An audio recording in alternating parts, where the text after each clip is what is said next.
All right, Shaniqua, thank you so much for joining me today.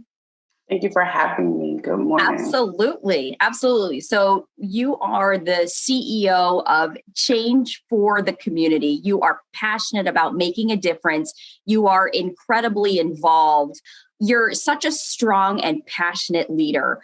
But to get to the point where you are now, I mean, it's been a journey. I've lost it all. And I would be honest, from shelter to children, to a spouse, to a pregnancy, to money, job,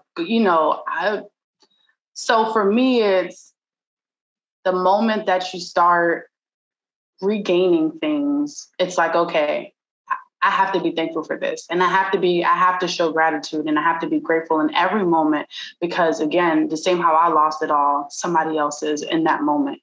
And so it's kind of that, it's stirring that positive energy around you. And I'm big on, like, when I feel a blitz of positivity, I run to social media, because you just never know who around you is going through something. And I'm that, like, that.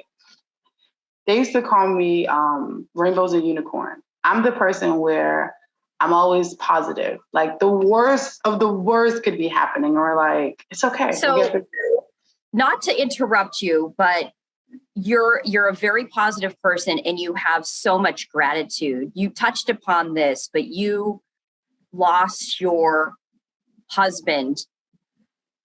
He was murdered. You also unexpectedly lost a son. Yes. And he was, I think, 3 years old at the time. How are you able to be grateful? I mean, those are some of the hardest tragedies to face. How do you survive? How do you find gratitude? How do you find positivity or a purpose after having to face those tragedies? For me, I think it's the dark moments. It's the sitting silent and grasping. Like, for me, my husband was shot and killed outside of a nightclub.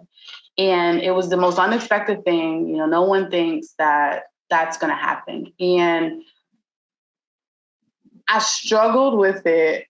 I couldn't understand. And I think any death, it doesn't matter if it's the fish that dies. Everyone questions death.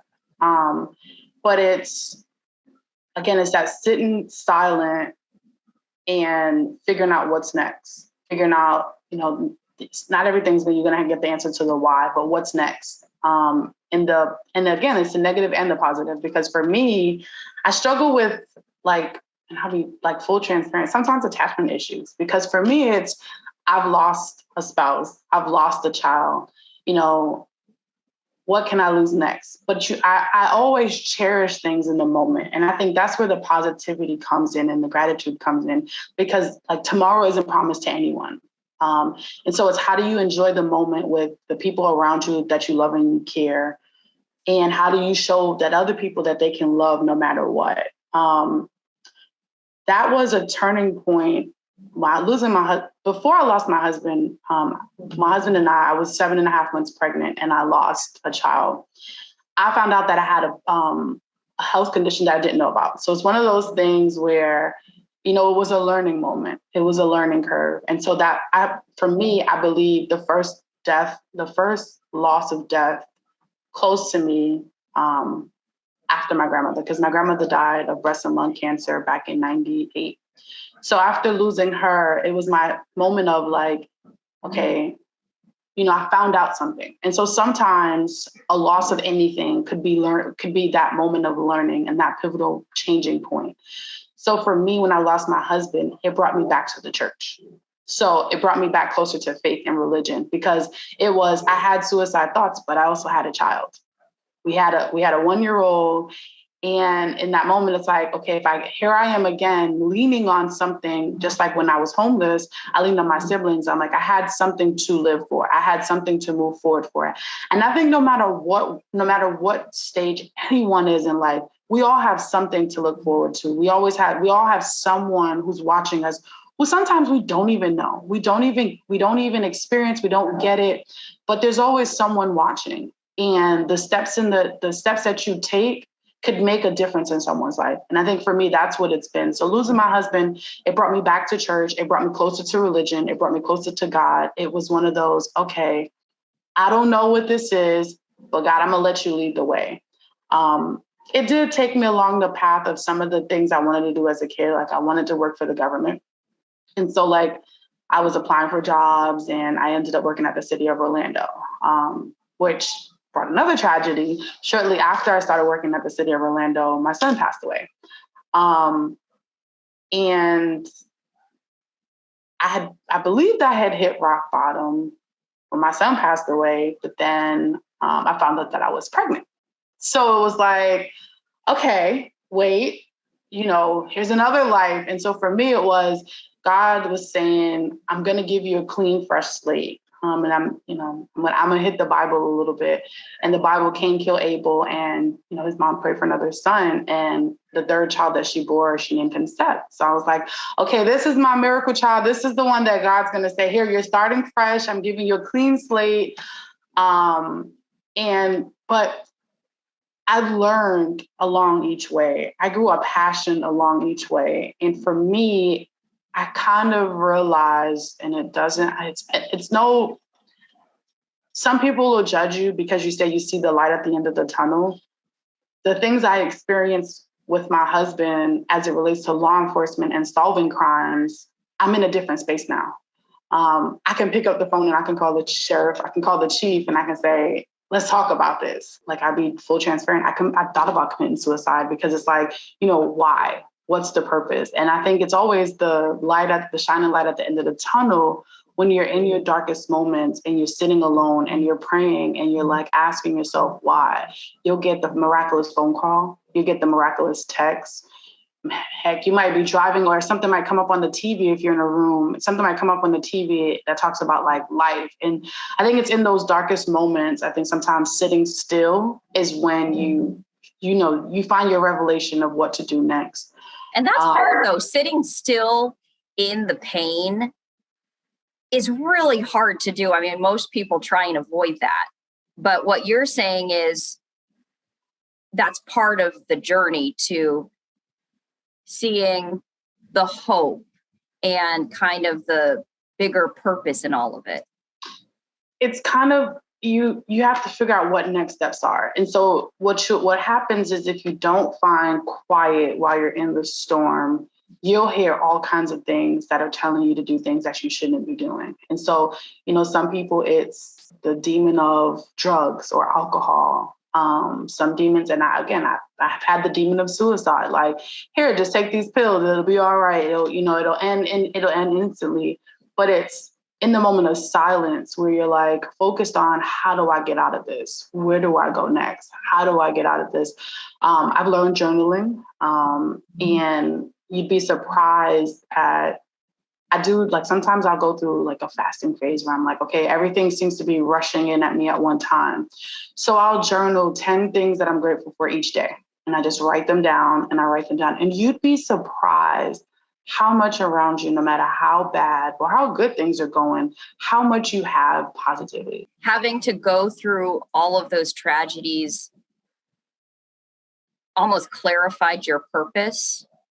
Were you able to get that sense of purpose through those challenges, and that helped you be more resilient? Going through the things I went through helped me become a bigger advocate for others. It helped me, it gave me that like spark of, okay, you went through this, help everybody else get through this. And so it's like you put on that Superman cape and you put on that Batwoman cape and you're like, okay, I want to see better. I want better for my community. I no longer want people to struggle or go through the same things I went through. How do I make it better? So it was like, there was no guide on how to get out here. I literally just rolled up my sleeves and was like, okay, I'm just going to start going to community cleanups. I'm going to start going to community meetings and hearing the concerns. And from what I hear is because you were like, there's no guide, right? I mean, there's no like step-by-step process in how to do all this stuff. But for you, and I think what's so important for people to hear is you had this passion to create change and to make a difference. You just did it. You just started. You took that first step. You said you went to community cleanups. You took that first step. And then that's when the momentum started for you taking that first step, did you see it just kind of then naturally like flow from there? It does. And I'm always the person where I'm like, don't invite me to a meeting just to talk. Like, and I tell people, if you see a problem that's like you can fix it. It's easier for many people to outsource the power, right? Outsource the responsibility, where it's all in here. We are responsible. We have the power to create change and to make a difference. And once we realize that, I mean, the sky is, it's limitless. It is. But it's the most important is like looking at, I always tell people, start with you. What are the issues? Because if you sit around and you talk about the issues and you're not taking steps towards fixing them, then they're never going to go away. And I always say, if you figure out your why, you become the most powerful person ever because it's your why. And no one can take that away from you. Like no one at all. But what you can do is you can build on it and you can strengthen it. Wow. You just said so much there. Such a powerful message. So for people who are facing something, whatever that may be, and they're not sure where to go or how to face it, having been through all of what you've been through and accomplishing so much and finding that resilience through each challenge, what would you say to people? Is there something, a lesson that has really stuck out to you? I mean, you've mentioned a lot of them, but is there one that really has helped faith? God, obviously, it has been a tent pole in your life. Is there something that has helped guide you through all of it? I would say the first thing is, again, faith and turning to God. But what may sound really weird, go to a local community center and tell somebody at the front desk what your problems are. Almost all community centers, doesn't matter which city you're in or which county you're in, they're equipped with the resources. They themselves may not have it, but there's a center manager if you're going through financial crisis, if you're going through mental health, if you're feeling like you're suicidal, if you're feeling like you need food. Doesn't matter what you need, clothes, and look at what's going on around you, analyze what's going on around you, and then pick yourself up. It's easier said than done. Trust me. Like, I think if anyone knows, it's you. Right. I've been in every one of those situations that you can say, this isn't working out, no matter what it is, whether it's a job, it's a business, it's a career, it's a relationship. I've been there, but it's like, okay, sometimes you have to look within. What could I have done differently? Where do I need to go? What do I need to do? How do I find my why?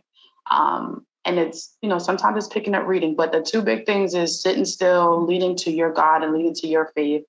And then the other is going to a community center, and you'd be surprised how the answers are there. For people who are interested, what's next for you? I think I'm staying in this political arena, running for office, state representative for the state of Florida.